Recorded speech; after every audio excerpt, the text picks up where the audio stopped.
grow, still can't stop it.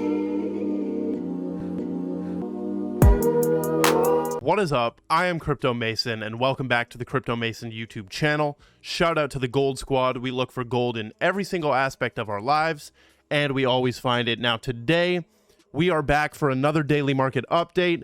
We're going to talk more about the Terra Luna situation. Right after I uploaded my video yesterday, they started to halt the blockchain. All of the validators voted and halted the blockchain. And we're also going to talk about HBAR, XRP, all of our glorious coins that are still pumping out good and bullish news, despite some other layer ones having some problems here. Now, before we start, make sure you follow me on Twitter. This is my username right there. Now, let's get straight into it right here. The market has had a tiny little recovery bounce right here. Bitcoin did bounce back up to 30K. Right, as we can see, Bitcoin is back above this $30,000 line. It looks like it's about to start battling to stay above 30,000. But we did have a small little recovery bounce yesterday night. Okay, so I like to see that, and a lot of altcoins. I mean, look at the altcoins. Big recovery on a lot of these altcoins, like 43% on Gala, 35% on Mana, GMT, AMP. Some of the biggest ones today.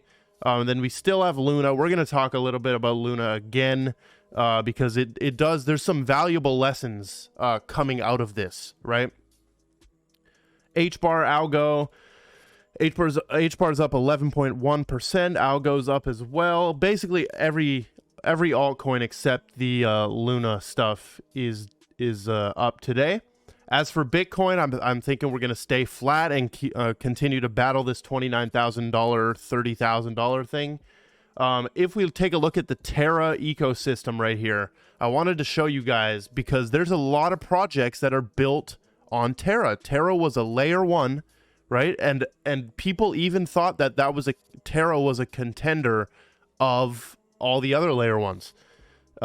But it is now at $0, and they're printing the supply to oblivion. So if you look at the supply, they're printing. Like, they're literally printing trillions of Terra right here. And that's why we're at 0.0001. Literally looks like Shiba Inu. It actually just looks like a rug pull coin right in the middle of like meme coin season, right? The Stablecoin is still at 21 cents. Tether's peg has been slipping a tiny bit, causing a little bit of worries. But it's not too bad, right? It did have this one slip right here on the 11th of May, but it has been recovering from that. We have Do Kwon, who's basically the culprit behind this entire thing. People are invading his house. Okay, don't do this. This is horrible, okay? Do not do this. Yeah, even though what Do Kwon has caused people to lose millions of dollars. There's even people, doing basically like contemplating doing bad things to themselves because of this, which is not good at all. But yeah, his house was invaded. He asked police for emergency protection. So crazy stuff going on. Like, this space can get crazy. This crypto space can get crazy. We also, so this whole thing was caused kind of by Anchor Protocol as well. Like, Anchor Protocol played a big piece in this. And I will admit, I have made a video in the past about Anchor Protocol and their 20% APY. Like, a lot of people made this same exact video of how you could get 20% APY on your stablecoin, but that stablecoin is now 21 cents. So that really fell through. There's still $1.8 billion of UST total value locked right there. Yield reserve has 117. I mean, this is insane, dude. And the reason I bring that up is because Celsius just pulled $500 million out of Anchor Protocol amid the Terra chaos. So everything is going chaotic right now, okay? And I am not buying Luna. Okay, I'm not buying Luna. You can do that if you want. right? But you basically are just throwing money away at this point. They're printing this to oblivion. Maybe you can catch some kind of short like pumps in here, even though this is literally flatlined. Yeah, and also one thing I want to talk about is how the volume has been so high these past few days. Like, I think this has been, in these past couple days here, this has been some of the highest volume we've ever seen in crypto. Like, top 10 highest volume days we've ever seen in crypto. So that's kind of peculiar that that's happening right now. I think a lot of people are entering right now. If you ever wanted the opportunity to enter, well, it was yesterday that was the best, but there's still some coins that are down. Well, basically everything is still down, right? Everything is still down, but yesterday was the best possible entry because we have now had this small recovery bounce here. So let's talk a little bit about what's happening with Twitter. Elon Musk's Twitter deal is temporarily on hold pending details supporting a calculation that spam/fake accounts do indeed represent less than 5% of users. So a lot of people, and he says he's still committed to the acquisition, right? So this deal is on pause. The deal is on pause, and people think he's trying to renegotiate the price because of this, right? Because of the real user base. And we also got Peter Schiff right here saying, it looks like I was right all along. You never actually intended to buy Twitter. You were bluffing the entire time. How many Twitter shares did you sell before tweeting this announcement? It's interesting. People think that Elon like still needs money or something like that, and that he's selling and dumping Twitter shares for money. Like, is that, I don't know if that's what Peter's saying there, but dude, the deal is still on pause. So moving on, we have this absolute moronic behavior by Crypto.com. I'm sorry, Crypto.com. The exchange is decent. It's good. It's good. I've used it before. I don't use it over Binance or anything else. But they have, Crypto.com is reversing profitable Luna trades. So on May 12th, if you made a profitable Luna trade, your thing is getting reversed. They can just reverse your trade. How does that even work, dude? Like, isn't this decentralized? Like, what's going on here? You can just reverse my trade, and they're claiming users were quoted at an incorrect price. This is horrible. All impacted trades for buy and sell will be reversed, and the affected users will be credited $10 in CRO for the inconvenience caused. Really? What if my trade was thousands of dollars? This is horrible, dude. Like, why do they keep crucifying themselves? You change the rewards, then you do some dumb stuff like this. Come on, dude. Crazy. Now, here is the number one explanation, or not the number one, but a good explanation of what's happened. This guy is called, what's his name again? I always forget. Jeremy Allaire, and he's the co-founder and CEO of Circle.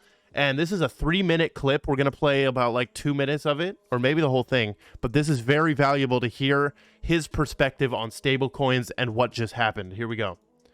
Yeah, well, so specifically with Terra, really what you saw was a system that was designed, a system that tried to incentivize people to create what's called an algorithmic stablecoin to be able to mint one of these. But the incentive was really a subsidy on a yield. So get 20% yield, seems risk-free. That's Anchor. People were buying this token Anchor Luna protocol in order to create these stablecoins that could then pay them 20% interest. But when you looked beneath the surface, and I think any reasonable person who looked beneath the surface saw that this was a bit of a house of cards. And so those subsidized yields were going to run out. I think as soon as you saw some contraction in the market, all the underlying assets that supported this, we started to see those flow out and see price pressure. And in a system like this, it's very vulnerable to the classic death spiral. And that is very much what we saw happen. Now, that's in contrast, obviously, to a regulated, fully reserved dollar digital currency or stablecoin like USDC, which is always held with cash and 3-month US government treasury bonds. And that US government treasury bonds. Like, you see, this is what they want to push. That's why it's really, I think, considered kind of the gold standard in this space of stablecoins. So the question, therefore, is do we need more regulation? And because I think you go online and you look at some of these people who were buying this, and in some cases minting this, who I don't think understood the risks that were involved. And half the time you talk to some of the leaders of these projects, and you couldn't even get a straight answer, frankly, about what was actually backing these coins. Yeah, and even more amazing is that I think a lot of highly intelligent people who are very deep in this market, I think believed a lot of the hype. And so I think there's a lot of self-reflection that needs to go on for quite a few people in the space. Specific to the question of regulation, we have always felt that there needs to be a regulatory framework around stablecoins. That's why when we launched USDC 4 years ago, we launched it under a regulatory framework, both federal and state, that ensured that consumer protection was in place, that there was always 100% reserve. That's the money transmission statutes of the US. Our view is that there needs to be more. And so, last year, as we know, of course, he's pushing for more regulation, right? That is Circle right there. Circle is sold out to the government completely. And the reason I used Anders right here is because Anders says, I believe him. If one USD stablecoin will make it, it should be USDC. But I think the biggest threat to USDC should be a USD CBDC. Difference between a CBDC and a stablecoin is that a CBDC is a direct claim on the central bank, while a stablecoin is a claim on a third party. That's facts, okay? But I think that, Circle and Coinbase are banks, basically. Like, they're going to become, like, banks. And maybe this can compete with the US CBDC. Like, I don't know if it's a threat to it. I think, I don't know. It's interesting. I think USDC is already the US CBDC. Like, I don't know. It's pretty crazy. Now, we also have these few clips right here, and this is like just super good stuff right here. Hold on. We're going to rewind that back. Here we go. Hold on. Wait. Isn't there one more? No. Here we go. 54-second clip. This guy basically says that the majority of Ripple customers are now moving towards using crypto for cross-border payments. And of course, that will be XRP. So take a look at this clip. This is recent, by the way, too. I've been with Ripple for 3 years, and we have something called RippleNet, which is a cross-border payments network. We're also working on other initiatives. We have a central bank digital currency solution. But in terms of the use of crypto, XRP, which is the crypto that we tend to use, is used on a regular basis, and there's billions of dollars being transacted the whole time using that as a what we call a bridge currency. So between one fiat currency and another, the network enables connectivity fiat to fiat, but also increasingly, and I would say the majority of our customers now are moving towards using crypto for cross-border. It's cheaper, it's faster. There's no need to pre-fund accounts like you have in the traditional correspondent banking model. So, the majority, he says, the majority, right? And this accounts like you have in the traditional correspondent. Look at their reactions, model. Right? So, like, you got a head nod out of this guy. This guy moves his head, and that guy's stone cold face the whole time. So basically, this is recent, right? This is April 19 of 2022. James Wallace at CBDC's in Africa workshop.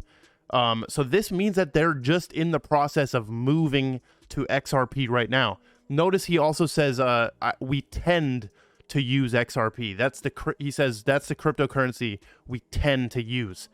I think Liquidity Hub is going to enable maybe any crypto to be a bridge currency, because any crypto is already a bridge currency, right?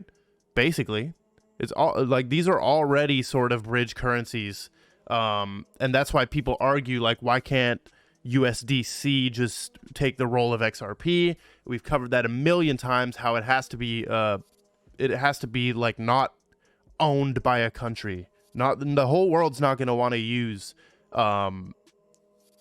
a US stablecoin, right? They need something that's owned by nobody, and that is XRP. Now, the final little piece of mainstream news right here is we have Bitcoin to the sky. The Emirates airline is accepting Bitcoin payments. Pretty crazy right there. So you could pay for your flights in Bitcoin, and they're launching NFT collectibles. So that is all we've got for the daily market update. Market is still basically in shambles despite all this green today. A lot of these coins are still way down. But all I want to say is I'm sending mega positive energy to everybody. Once again, if this market does pump up again, like big, I'm going to be selling more, right? I've been selling since November. That's what people don't understand, right? I've been transparent in all of that, like advocating for taking profits this entire time. The key in this market is to take profits. You don't actually make money if you take profits. Or sorry, you don't actually make money if you don't take profits. The act of making money in crypto equals taking profits. You can't just watch your ETH go up, and we see today that these can just go down, and all of these could go to zero. Like, this is all speculation. So that is all we've got. Make sure you follow on Twitter, Instagram, join the Telegram group. I love every single one of you, and goodbye.